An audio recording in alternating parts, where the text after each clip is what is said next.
It's time for Baby and Toddler Instructions with host Blythe Lippman.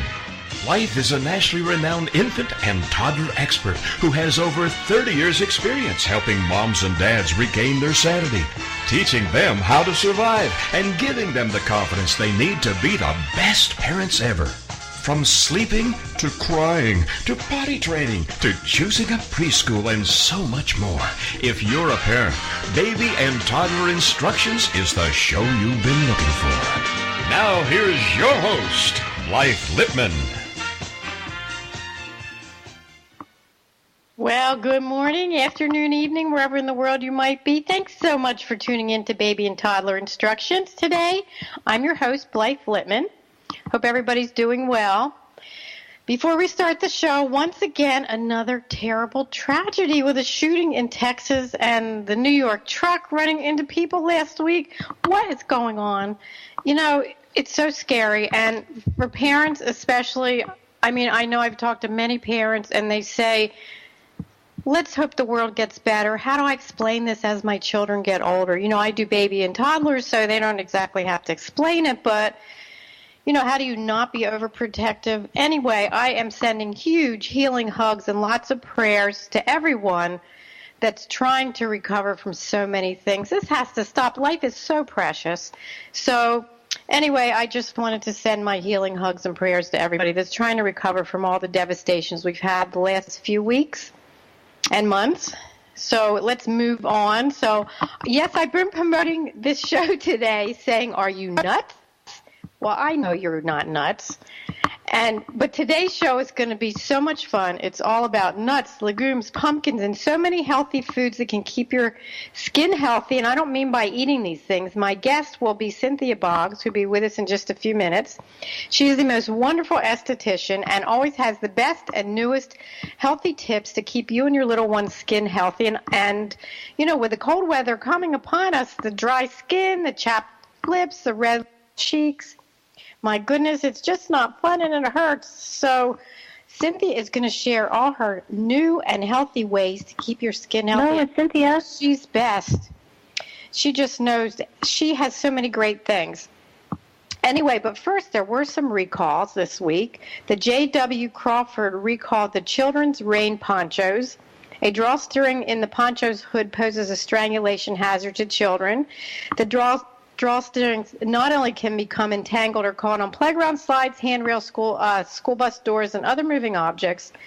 You know, they're just a hazard. They're these drawstrings, and I don't know if they're too long. I don't know. But anyway, it was the J.W. Crawford Company. And also the Little Mass Children's Sleepwear recalled the Children's Mass Creation Nightgowns and Pajama sets. They fail to meet the flammability standards for the children's sleepwear. Also, the Dondolo recalled the children's sleepwear. I thought we were finished with this flammability stuff. I thought all the companies knew when they make these, you know, clothing items to follow the rules. But anyway, that's the Dondolo Company and the Little Mass and J.W. Crawford. And if you go to my website, mybestparentingadvice.com, you will see all the latest recalls. And as I say every week, please don't try to fix things yourself. I know for these items they were giving refunds, but many times if it's a big item like a crib or a stroller, they'll send you a repair kit. So don't try fixing it yourself. Anyway, just call the companies. The 800 numbers are on my website as well as their sites to email them. So that was it for this week. Let's see what else. So for those of you listening for the first time, I'm from New Jersey, and I still have a little bit about that twang. So I love reading the newspaper and see what's going on in the East, and I especially like the New York Times because it has the greatest articles. So there's a couple I wanted to share with you this week. First of all, if you've seen the news, this was pretty scary. The child-friendly, startling videos are slipping past the filters on YouTube. This was really scary. The YouTube Kids app on your devices suddenly has these scary videos that people are slipping in. And, you know, they do their best to monitor things. But one in particular, this really hit me. This woman's 3-year-old son, she was making dinner. Her son was watching Paw Patrol, a Nickelodeon show that's popular among preschoolers. And Paw Patrol is adorable. I watched it with my 2-year-old grandson. We went to see Paw Patrol in person where the dogs were dressed up. This particular Paw Patrol video had a vehicle where was hurtling into a light pole. It burst into flames. The animals went flying out. Anyway, what a terrible, horrible thing. And this is not just the only video. There are a lot of the kids' videos on YouTube Kids. Not a lot, but enough that they've slipped through the cracks. So what I do have to say is, a lot of the videos are educational. They're important to teach colors and manners and the please and the thank you, that Paw Patrol does and many of the other videos. Just make sure you watch them with your children. You don't give them free rein with these devices, even if they're old enough, and sometimes they know how to work them better than we do. Just pay attention, and if you are going to let your children watch these videos, make sure you sit down and watch some of it with them. But I know that YouTube is taking care of this. It's been all over the news this week. So also, there was another interesting article in the New York Times on Sunday called Millennials Put Their Stamp on Parenting. It says when Anne brought her first son home from the hospital in 2012, she eagerly followed the best advice about breastfeeding. Her son, however, kept losing weight, first a little, then a lot, and it was a dark time for her.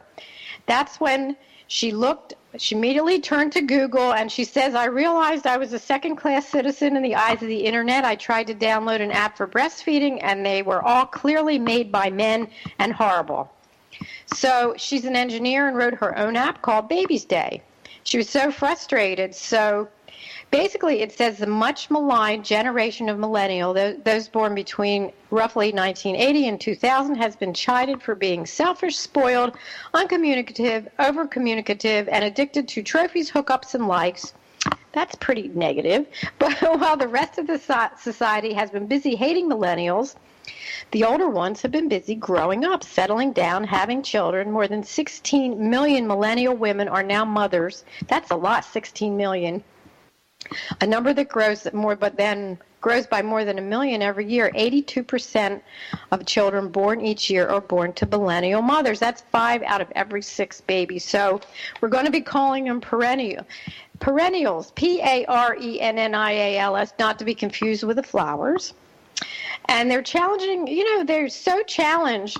Says, let's examine the innovations one at a time. There was a hashtag baby. Perennials spent their formative years steeped in personal technology, so they're high information parenting. The good news is that parents know more about child development than ever before. The bad news is that parents feel overwhelmed by the volume of information and confused about the right way to do things. That was a hashtag baby. Then the millennials also had, so long, mom and dad, hello, co-parents. A third of millennial families follow traditional gender roles and are comfortable with their decisions. Another third say spouses should share chores equally and feel they achieve this goal while they strive for equality with their partner. You know what? Co-parenting comes with upsides and downsides and basically whatever works. Also, Granny, can you pay the rent? A lot of the perennials are struggling financially, so mom and dad have to help out. And finally, the last thing in this article was losing their religion. It said that almost 4 in 10 Americans married since 2010 have a spouse who is from a different religious group, and double that number from 1960. 9 in 10 millennials approve of interracial marriage or cross-cultural marriage. And there was one little example where a father asked the son if he was going to raise his children Christian, and he said, no, I don't believe in it. The one thing they're teaching him is that some people get value from religion, and he might too, as long as he realizes that what's good for him might not be great for another. So, looking at all this and how to raise your children, millennials, perennials, whatever you want to call yourself or anybody else, it's personal. Love your children. Do what you think is right. If your intuition tells you something is wrong, you know what? Listen to it. There's no right or wrong. You can't follow certain rules when raising your little ones because they're all different, just like we are. Just get down on their level, play with them every day, pay attention, And just, they grow up so fast. Just do what you feel is right for your family. So I just wanted to share that because it was pretty interesting with all the confusion. Anyway, my guest is going to be with us in just a little bit. We're going to have a commercial break, but also I wanted to share a few tips from my own books, Help My Baby Came Without Instructions, and more Help My Baby Came Without Instructions, and Help My Toddler Came Without Instructions. Quickly, because we're going to be talking about taking care of yourself, I have chapters in all my books, and here are 3 tips I want to tell you. If you're a new parent or a seasoned parent, you have to take care of yourself. Take naps if your day allows it. Eat healthy food. And if you need help, ask for help. Ask your spouse. Ask grandma. Get a babysitter 1 day a week for an hour and take that hour to yourself. So anyway, those are just 3 tips from all my books. You can get them at barnesandnoble.com, Amazon, my website. Call my office. I'll mail them. I'll sign them. Anyway, easy to read, parent-tested, pediatrician approved. So that's about my books. And let's see, what else do I have to say before I bring Cynthia on? Gosh, I can't wait to talk to her. She's always so much fun. She is Cynthia Boggs Skincare Salon is located in Desert Ridge at the Beauty District here. And for over 37 years, Cynthia has cared for her clients' skin using many natural and locally sourced plants and oils. And we all want to take care of our skin. And I have to tell you, I've known Cynthia a long time, and she just opened this wonderful new studio. And if you're here, you need to make an appointment. If you're not here, you're going to love everything she's going to share with us in this next part of the show. She'll be with us the entire rest of the show. But I'll tell you, going to her is like taking a trip away when you get a facial from Cynthia. Her new salon is beautiful. It's like being at the beach. You can hear the waves. Her whole wall looks like the beach. Anyway, when we come back, Cynthia Boggs, wonderful esthetician, will be sharing all her tips about nuts and pods and beans and legumes and pumpkins and pomegranates and ginger and so much we can do for our skin. Cynthia, I'm just going to say good morning, but we're going to break for commercial in about 10 seconds. So welcome to the show. Please stay with us. We will be right back. We have lots to talk about, so here comes the music. Stay with us. Looking forward to it.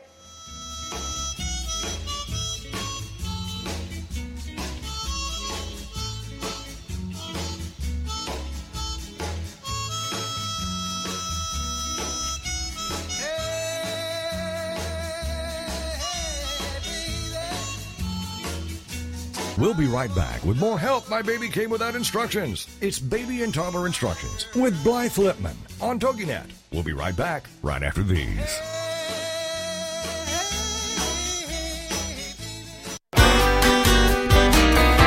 It's words you never heard. When I was growing up in Wisconsin, no matter how frigid it was outside, my Uncle Bob never seemed to get cold. He would come in from the snow wearing a t-shirt and remark how fresh it was outside. Then again, folks from Wisconsin are a pretty hardy bunch. As America's official dairy state, the cows have been known to give ice cream instead of milk when the temperatures drop. What's a word for a giant snowball that is formed by rolling a smaller one through a field of snow? Hog-a-ma-dog. Megla is an old Scots word meaning to trudge laboriously through the snow. And mufflements is an old Lancashire word for thick, warm, insulating clothes and gloves. Don't forget that you shouldn't try and send text messages if you're standing out in the cold. It can lead to hypothermia. It's words you never heard. I'm Carolyn Davidson, and you can have fun challenging your words you never heard vocabulary with my free app, Too Funny for Words. It's the Fitness Minute with fitness expert Annette Hammond. Having a tone-tight abdominal area, or better known as a six-pack, is highly desirable to many men and women. Unfortunately, you cannot spot reduce in that area of your body, or in any area for that matter. One exercise myth is that you can do a multitude of crunches to achieve that sculpted look for your abs. While doing crunches is a very good idea and an important element to any exercise routine, it will not give you a six-pack. The reason is that unless you lose weight and keep your body weight low, you will still have a layer of body fat on top of your muscles. Your ab muscles underneath that fat may be toned and sculpted, but the fat that's on top of them is preventing you from seeing that. Include fat-burning cardio exercise in your daily workout, along with your crunches. I'm Annette Hammond. If you're a fan of Fitness Minute, like us on Facebook at Fitness Minute with Annette Hammond. Welcome back to Baby and Toddler Instructions with Blythe Lipman on TogiNet, the hour for all moms with little ones to come for great advice, encouragement, and great ideas for all new parents. Now, back to the show with Blythe Lipman.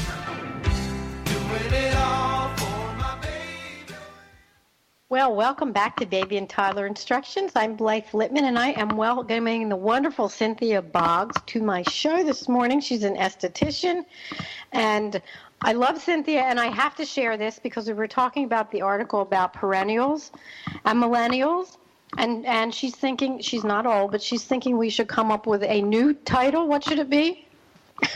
Geriatricals. Geriatricals. I think that would be perfect. So, parents in their 50s raising little. I'm not alone, and it's really the best thing that could ever happen, honestly, and it just gives just a great perspective on the world when you're at a point where in your mailbox you get go on a cruise combined with think about college. So it's really funny to be in this little pocket. But anyway, I wanted to share with you some fabulous tips on using lots of natural products, not only for the moms and the dads out there, but for their children. Well, where do we start? Can we start with macadamia nuts? That's not real. That they're not really nuts. Well, I wanted to talk about all the different cosmetic oils out there, because you hear about argan oil, like with Moroccan oil, and you hear about all these different magical oils out there. You go to, salons, you go to all the beauty supply shops, and everything's promoting this oil is the magic oil. So I thought that it kind of would help to clarify to people, what exactly is an oil, what the effects of it can be, and really what to look for when you're out there shopping for oils. And one of the things that I think is really interesting is people are reaching out not only to more natural sourcing, but also they're so much smarter because, like you said at the beginning of your show, this is the age of information, and information is on that little pocket computer that we carry around called the phone, and people will search everything out. So I carry a line of products made from pure macadamia oil, and people say, oh, it's a nut. I'm allergic to nuts. So I decided to start really researching and being able to explain to my clients what a nut is, what a pod is, what a seed is, how the oils are derived, and how they can benefit you. So, because people, have a lot of questions, and we're told, everyone is allergic to peanuts and why. So I thought, well, I'm gonna be on Blythe's show, and I'm gonna tell people what the difference is and what to look for. So the thing with macadamia oil is it is a seed within a soft, leathery pod and from a tree. But people call it a nut because people are less inclined to eat a seed pod. It doesn't have any allure. Like, hey, here's a box of seed pods for you. I mean, so they kind of term it a nut, but in its own natural state, the macadamia nut is the highest oil content of any nut on the face of the earth, which is really interesting because it is indigenous to Australia, which when we think of Australia, we think of like Arizona, arid, desert, dry. And yet here's this wonderful plant that creates this huge amount of oil within its seed pod.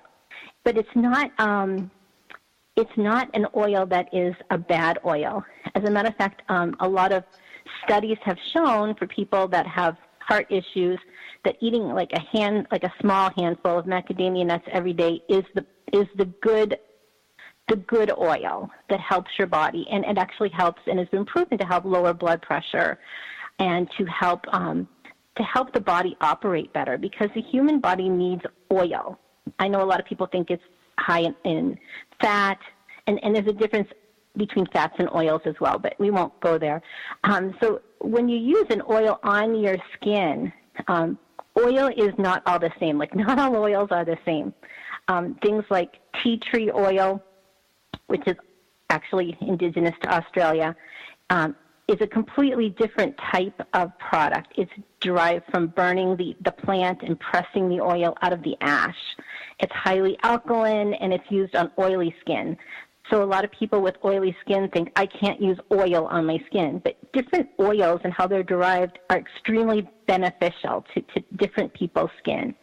But when you deal with a product like macadamia oil, it's kind of one of those oils that can be used on babies very, very successfully, where there's a big movement to kind of move away from the more mineral oil bases that are used and go towards more natural products on babies, because really mineral oils are more of a barrier oil as opposed to a macadamia oil that actually it provides an anti-inflammatory itching relief treatment on the skin.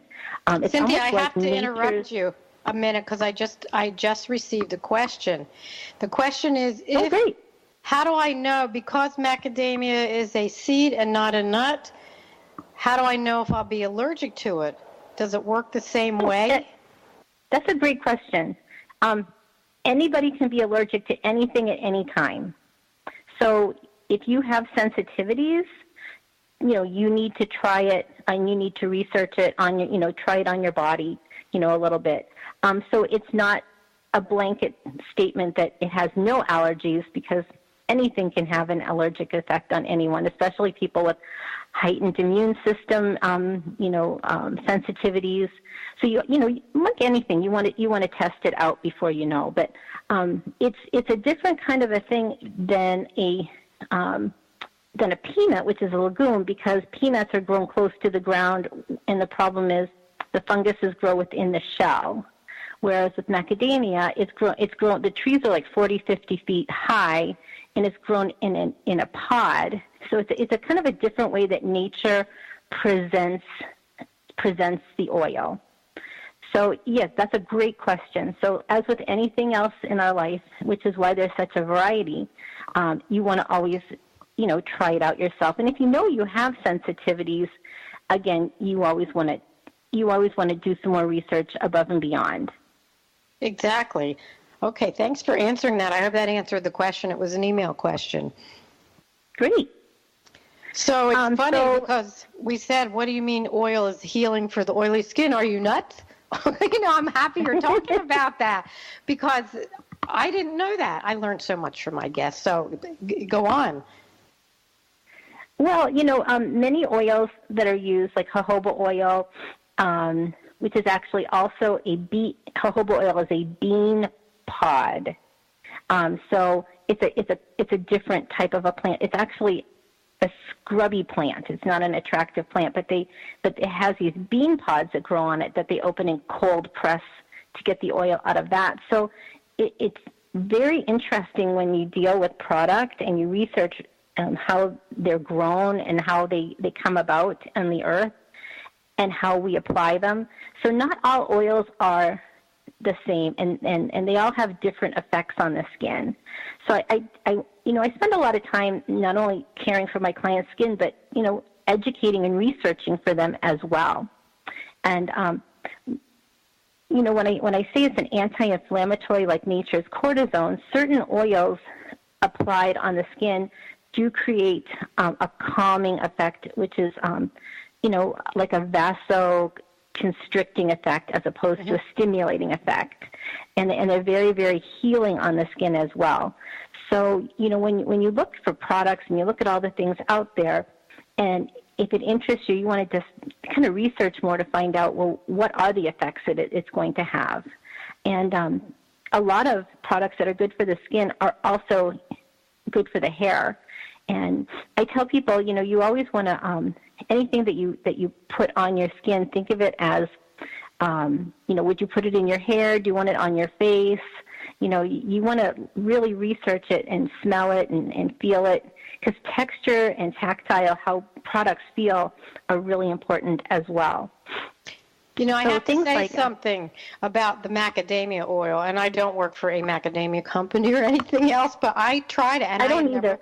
I never heard of it, and Cynthia told me all about it, and of course I like trying new things. And Arizona is so dry, as are many places, and I have to tell you, I was amazed, because I wanted to say, are you nuts? This is oil, and it's not going to absorb. And I have to tell you, this macadamia oil is so soft, and your skin does absorb it like a moisturizer. You'd be amazed, and it is soothing. Anyway, that's my personal spiel about the macadamia oil. I love it. I think it's great. Well, I've had great results with it on my client's skin, and of course, my entire focus is helping people's skin to deal with this environment that we live in, which is very challenging, as we all know. Yes. But then I wanted to also kind of spin from this onto using a lot of things that are indigenous to the desert. And before you go on there, we're going to have a commercial break in just a couple of minutes, and I don't want you to get into this because I don't want anybody to miss anything. But I did have another question about Vaseline. We've used Vaseline for years, and Vaseline is petroleum jelly. And somebody says it's the same thing that we use for gasoline, and we have about 30 seconds. So if you can answer that quickly. Oh, sure. Gasoline, mineral oil, they're all petroleum-based derivatives. They are barriers. They're not oils. They are a completely different. Even baby oil is not oil. It's a mineral oil, and mineral oil is a barrier, and they basically sit on the surface of the skin. Think of it like a plastic saran wrap on the skin. And so they protect the skin from anything coming in from the environment to affect it, which is why they've been sold for so long. But they do not have a humectant hydration effect because they're anhydrous, and anhydrous means without water, and they're not water-loving. So that's a quick great answer to that question. Great quick answer. You know what? That's why for diaper rash, we use Vaseline. Anyway, stay with us. We'll be right back.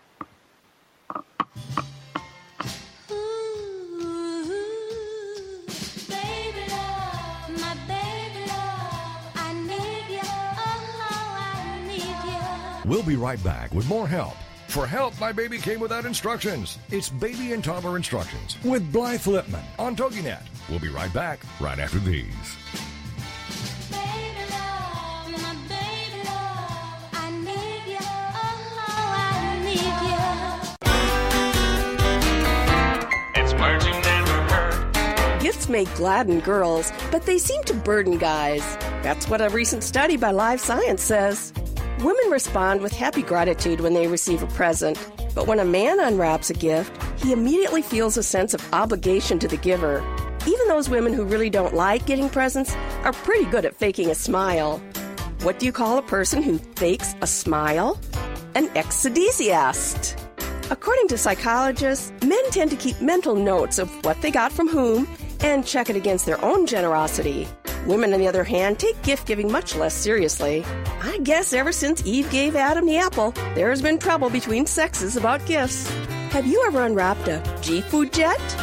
That's another name for any gift you'd just rather put in the garbage. It's merging never hurt. I'm Carolyn Davidson, and you can have fun challenging your words you never heard vocabulary with my free app, Too Funny for Words.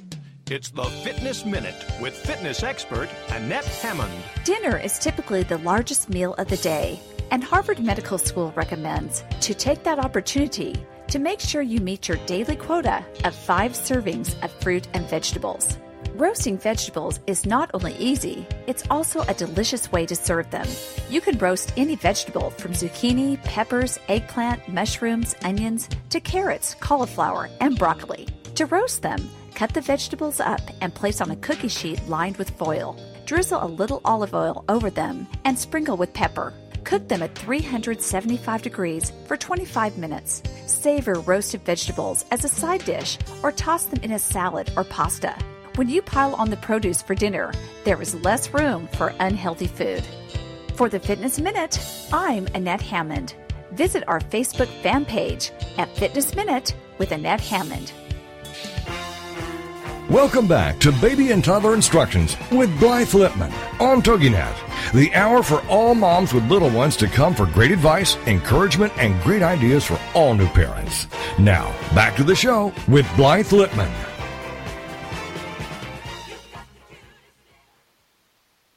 Well, welcome back. I'm here with my wonderful guest, Cynthia Boggs, esthetician, and I'm going to start calling you a geriatrical. Wonderful mom. Geriatrical. and I'm proud to be called that because it's awesome. It's awesome to be a parent. It's great to have a teenager, and when you're almost 60, it's like Yay, young, I'll tell you. Okay, anyway, we are talking all about the skin and oils and what to use, and Cynthia is going to tell us about microbeads, whatever they are, and then we're going to say, hello, charcoal. I wanted to touch on, in this world of heightened awareness about sourcing of products, which is not only in our food but in our cosmetics. One of the things that has come in the last 5 years, really, is this movement to get rid of any kind of a microbead, which are tiny little plastic circular beads that have been put in many, many resurfacing products, and get rid of them because it's a proven problem that they lodge into the coral reefs around the world, and they're killing them because they don't break down, and they just lodge right in there. So are they in soaps? Those products. I'm sorry? Are they in soaps? Oh, yeah, they're in soaps. soaps. Are they in creams? Or how do you know? Everything. They're in soaps. They're in creams. A lot of times you won't see much of them because they're starting to be, they're starting to be taken out. And you're seeing a lot of different kind of resurfacing products added, like rice powder, ground jojoba. You're seeing more natural things that will give like a scrubbing effect on the skin without damaging the environment. So that's a really great positive thing that's happening in our world of information. And there's many, many positives of the internet, which the greatest thing is shared information. And it heightens awareness. I mean, things just go around all of us, and we're like, you know what, that's a bad idea. But one thing that people think that's a bad idea, but turns out to be a great idea, is people are putting charcoal in everything. And you were saying that you saw that they're actually selling charcoal ice cream. And yes, absolutely, very black. Because, but it's a very on-trend use of an ancient thing. Like charcoal's been around, of course, forever, but how they're using it to beautify the outside of the body and to, kind of detoxify the inside is becoming extremely popular right now. And so what's the value of charcoal? Well, every young parent knows, as a pediatrician, you have to have an emergency kit if, your child ingests something poisonous. What's in the emergency kit? Well, it's generally like a charcoal base that you put in water and they ingest. Charcoal is a really interesting molecule because it will not absorb water, but it absorbs impurities, toxins. So you can apply it to the skin, and unlike a clay-based mask, which in Arizona is not all that desirable because it can tend to dehydrate the skin because clay absorbs water as well, charcoal used in cosmetics will absorb oil and toxins while leaving the hydration on the skin. And in the ice cream, again, you absorb it and you eat it, and it helps to purify within the body, toxins out of the body. So it's very prevalent. You see it I sell lots of products that have it in it. You'll see it very much in a lot of the stores, and people are like, really? So if you get a big lump of charcoal in your stocking, it's not because you're bad. It's because you want to have great skin. So I just had another question. There was all this hype about grilling. using charcoal grills and don't eat anything with charcoal on it because it causes cancer. And now we're saying we should put charcoal on our skin or eat charcoal ice cream. I'm assuming it's a different kind of charcoal. Or the way it comes out is different than if you see your steak has charcoal on it. I think that is a whole different type of thing. You know, when you add the lighter fluid to it, maybe when they heat it up and ignite it, it's the ash of it is too much. Right. But I don't know either. But in a pure form as a cosmetic, it's one of the most effective treatments, especially for teen acne. And teen acne, respiratory sinus issues, stress-induced acne, you apply something like charcoal that's a natural healer to it, and it really is effective to absorb the impurities out of the skin and actually address swelling and irritation. It's actually calming on the skin, which is how it works when it's in the emergency kit. It helps to absorb impurities and calm the inflammation. So is it always black? I mean, if you get a charcoal moisturizer, has somebody colored it, or are we going to have, charcoal? When we think of charcoal, we think of ash. We think of ash. We think of dirt on our hands. No, you know what? Charcoal, I sell a product with a Japanese white charcoal as a base, and it goes on, and it turns white. So that's a great question. Charcoal is not always black. It can be like a white, a gray, but it's a molecule that is. It depends on the sourcing. Very similar to all clays, in the different layers of the earth. The different clays have different effects.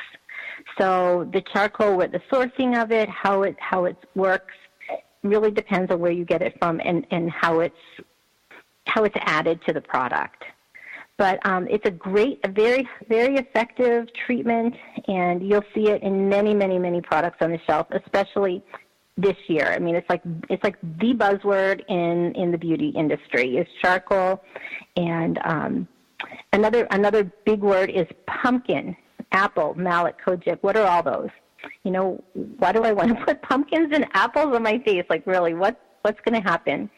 But what they find is in the fermentation process, like when they make all different kinds of products in apples and pumpkins, they turn into malic and kojic acids, and the acidification of the fruits, when applied to the skin, have a great enzymatic effect. And I explain the action of an enzyme like that old game from the early 80s, Pac-Man, that old video game. Yes. That an enzyme is like a Pac-Man. It gobbles up all of the dead skin cells and kind of digests them. And what's nice about an enzyme is when you apply it, it's really active and it works really well. And then when you take it off, it's off because molecularly it's so large that it doesn't etch into the skin and you don't have residual irritation. It's like it does its job and then it goes home. And they're That's really a great effective. explanation. Great explanation. Yeah. I have a question, though. We're talking about pumpkins and we're talking about nuts and pods and all of this. Are all of these products good for all age skins, or are some good for millennials, perennials, geriatricals, or younger moms in their late 20s, 30s, their skin is beautiful and different, and as we age, we start talking about retinol and all the other things. So are these the new things that will go on everybody's skin, or certain things at certain times and certain ages? That is a great question. It really is so specific to each person as to which product will work. It's not so much age; it's the entire system, how the body is working. For example, when a client is breastfeeding, they come in, they've had a child. Women, they're very heightened in their in what they want to put on their skin. They don't want anything in any way to affect, the nursing process. They don't want to put any chemical on the skin that could possibly irritate them. So looking for products that have natural enzymes in to resurface the skin are a great thing to look for if you're nursing, because, again, molecularly they're huge and they just buff over the surface, smooth the skin out without any absorption. So, you want to look for things that are more natural based. Powdered rice. Rice actually has an enzymatic effect. They take this is, and it's a very, they've used it for literally like 1,000 years in Japan, using different rice-based products to resurface the skin, rice masks, rice exfoliants. So they're very proven, and they don't have a negative effect. And, having been a mother, in my late 40s, mid 40s, having read every single thing I could get my hand on, and being an esthetician, I myself wanted to work physically with products that wouldn't be absorbed into my body, so that it wouldn't pass on to Alex. So, I had a very heightened awareness to that and a huge empathy for the search that many young mothers go through, looking for good cosmetics that have no negative effects. Like one of the biggest sellers that I have is just basically finely ground raspberry seeds mixed with blue cornmeal. But it's enzymatic. You still get the exfoliation, but there's no worry about what's going on. Is it absorbing into the body? And I'm very sensitive to that. Interesting, too, because, when you have a baby, your skin goes through so many changes. Your body goes through so many changes. And, it's good to know, and how great to be able to put things that are so healthy on your skin and know that they're healthy. Not to mention, if you're a new mom, a nursing mom, and you're so tired, there's nothing better than getting a facial. Little plug here, if you live in Arizona, you have to call Cynthia Boggs Skin Care Salon. You will, oh my gosh, it's like, take me away for an hour. Cynthia's great. But we're gonna break for a commercial, and when we come back, Cynthia is going to tell us some more about taking care of your skin, and I am going to ask her what her favorite parenting tip is, and so much more. So please stay with us. The music is coming. We will be right back.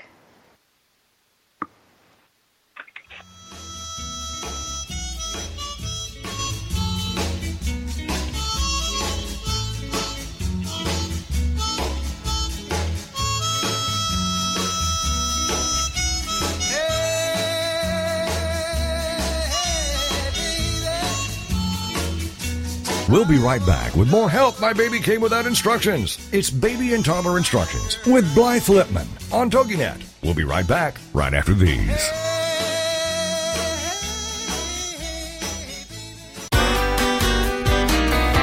It's words you never heard. Did you ever notice you buy more groceries when you use a large shopping cart?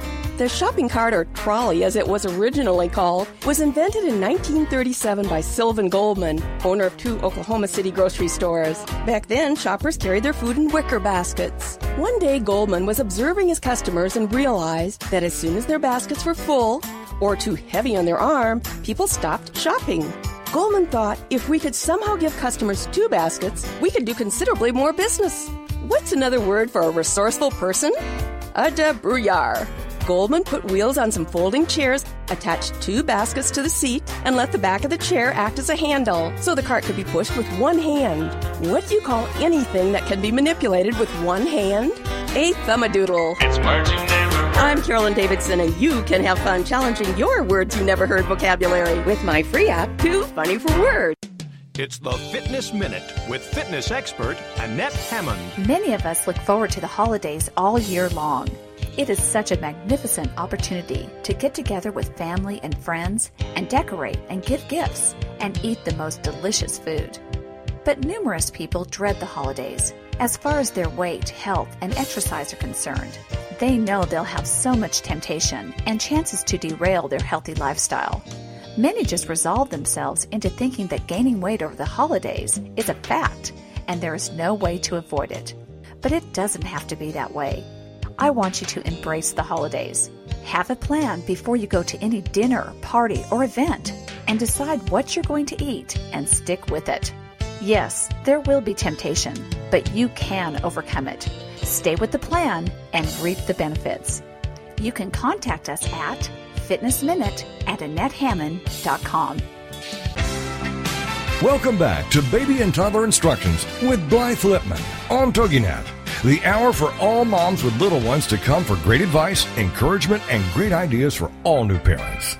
Now, back to the show with Blythe Lipman.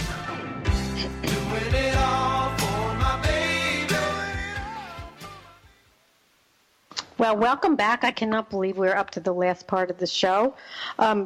You know what? This is great. I'm with my guest, Cynthia Boggs. She's a wonderful esthetician, and I wish we had more time. We have so much to talk about.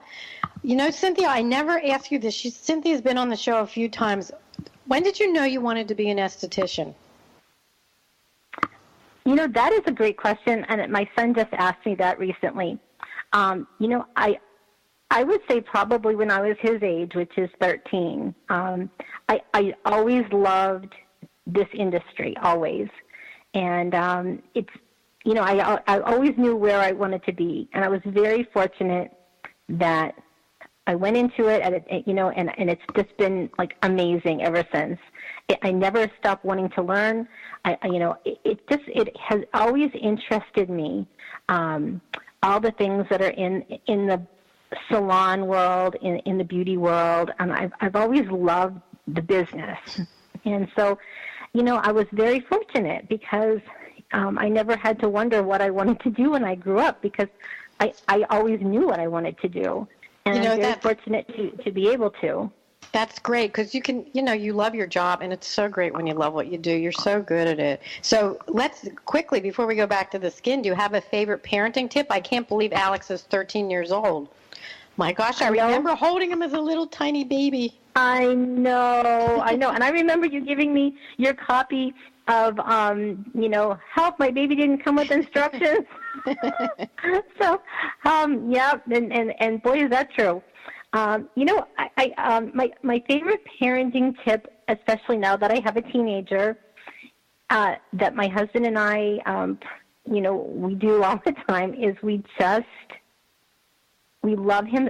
Of course we love him, but we encourage him, we listen to him, and we find that if we just listen and not pass judgment at this point, that's kind of what he needs the most from us. He needs like a sounding board. You know, no matter how crazy his idea is, no matter what he's going through, right now we're the audience. And you know, it's really hard because teenagers, they're, you know, heightened emotions and heightened views. But really, you have to have a great sense of humor and just listen right now. And, you know, and you know, interject, you know, advice when you can. Right. But they don't want to be lectured to. They need to be listened to and you know, and not buy it. You know, Bill and I are always like, just don't buy into that. So when he's having, an emotional time, you just got to let him go through it and just say, you know, I just love you. You know, and you know, just let it go. Don't get so angry because they need to have somebody to vent these feelings that they have. So that's my biggest advice right now. You know, we've gone through so many different things up to 13, and now I'm finding that this is a whole different step up. Oh, yeah. But you know what's interesting, though? I know he's 13, but even little Alex, my grandson, great name, who is 2, he wants to be listened to as well. And all kids want you to hear them. You know, in this day and age with technology, you'll hear kids say, Mommy, you're not listening because they're looking at their phones.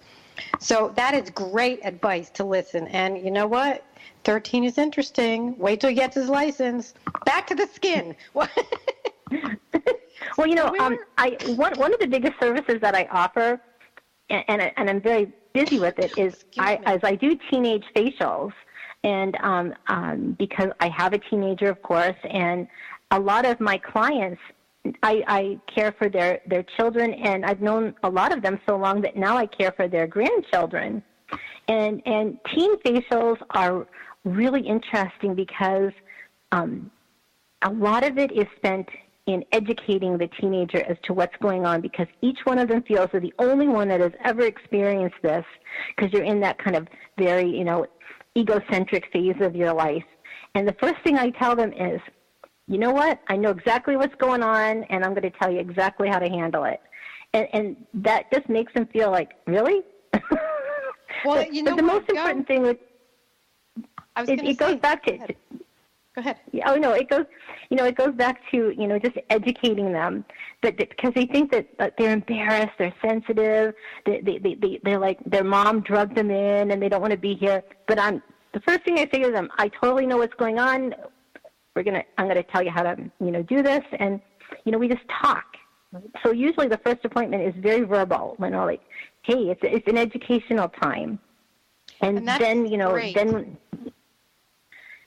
So, but that's really in anything in life, is you just got to talk to your client about what your idea is, what you see for them, how to care for them.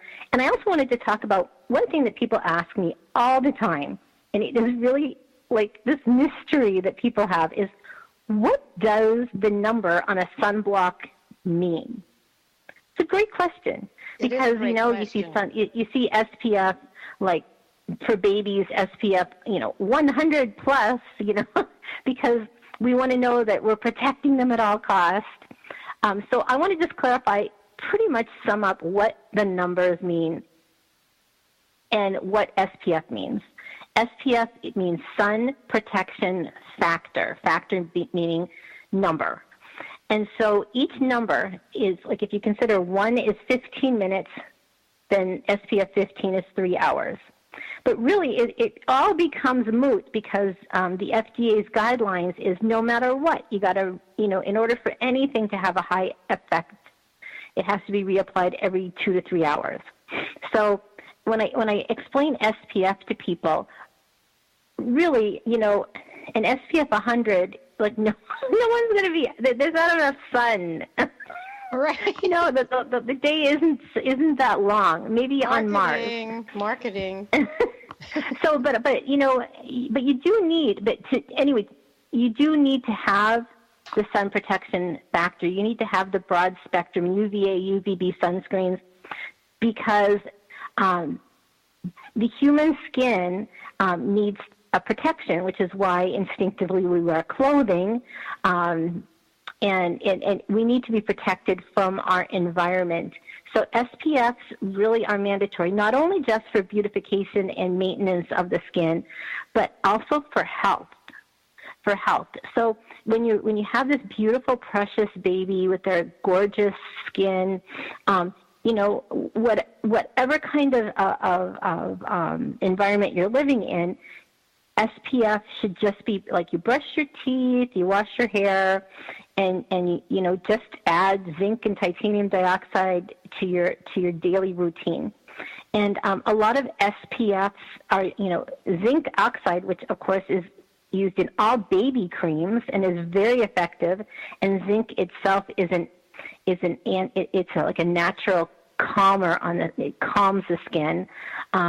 It also is an extremely effective sunblock with very little reaction.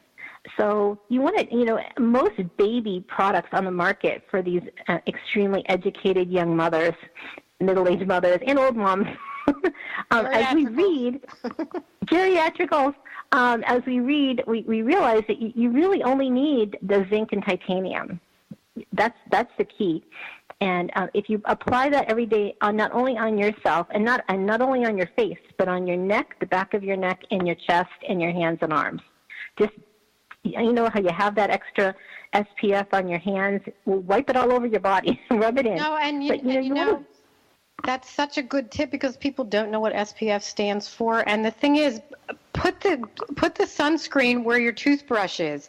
People say, oh, I forgot to do it and I have to take it out of the drawer. Take it out of the drawer. You brush your teeth every day. As soon as you brush your teeth, you know what? Put your sunscreen on. That's what works for me. We are coming to the end of the show, and darn, Cynthia, you have to come back, because we only have just a few minutes left. And I was talking to Cynthia at the break, and she told me something so interesting. She said that when you go into her, she can tell in just a few minutes by looking at your skin, whether you have a sinus infection, whether you have acne, whether it's environmental. Anyway, it's so amazing. And I have to tell you, again, if you live in Arizona, you have to call Cynthia. Where can they get a hold of you, Cynthia? Tell my guests before I let you go. I'm at the Beauty District at the Desert Ridge Marketplace on Tatum Boulevard in the 101. And I'm here 6 days a week, Monday through Saturday. And my number is 602-743-4041. And I look forward to caring for you and your family, and especially teenagers who really need to know that they can come and get, great care, and that they're not alone. Great way to end the show. And if you don't live here, you know what? You can contact Cynthia via my website, or I'm sure she will answer any questions. So, Cynthia, thank you so much for being on the show today. I will see you soon for some charcoal or something always else. A pleasure, Blythe. Thank you so much. Cynthia. Have a great rest of your day. You take care. All right. Bye-bye. You too. Wow, what a fun show with so many tips. I love my guest. You know what? I learned so much from them. Anyway, next week, my guest has a book called The Feminist Guide to Raising a Little Princess. She will be hailing all the way from Luxembourg. Her name is Devorah, and I can't wait to talk to her. If you want to be a guest on my show, go to mybestparentingadvice.com and send me a note, and I will talk to you, and we can set up a date. If you want to have your own show, go to TogiNet.com, talk to Scott Frazier, and check out all the other great shows on TogiNet. We have wonderful shows on the network. And, take a little time each day with your little one, because they grow up so fast. So, as always, I would like to end my show with a little humor. When someone told me I lived in a fantasy land, I nearly fell off my unicorn. I'm just a girl standing in front of a salad, asking it to be a donut. And finally, as the wonderful Maya Angelou said, if you're always trying to be normal, you will never know how amazing you can be. So have a great rest of your week. Veterans Day is coming up. Let's salute our veterans. Let's stay safe, and let's send prayers to all those recovering from these devastations. And again, take some time. Get on the floor, play with your little ones, cook with them. If it's Sunday, have a pajama party and let them scramble the eggs. Just have a wonderful time with your little ones, because, again, they do grow up so quickly. So I'm so happy you could tune in today. I will see you next time, and you take care and enjoy every day. Bye-bye.